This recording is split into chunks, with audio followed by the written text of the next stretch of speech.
الساعة 5 مساء بتوقيت ألمانيا. هعمل معاكم طريقة عمل الشربوت. في الأول مشيت اشتريت البلح.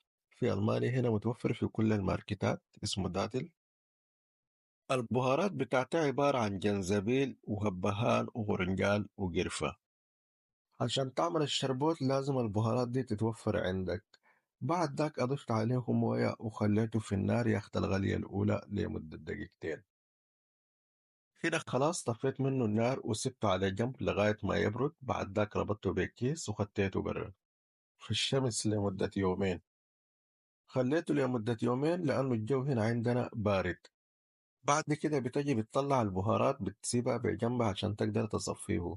في ناس بيعصروه بإيدهم بس أنا هنا عملته بالخلاط. بعد ذاك صفيته بقماش عشان يكون ناعم وخفيف ما يكون تقيل. وممكن بعد تصفيه ترجع البهار يقعد فيه تاني. كان ده الشكل النهائي وأقول لكم يلا تشاو بلا تشاو.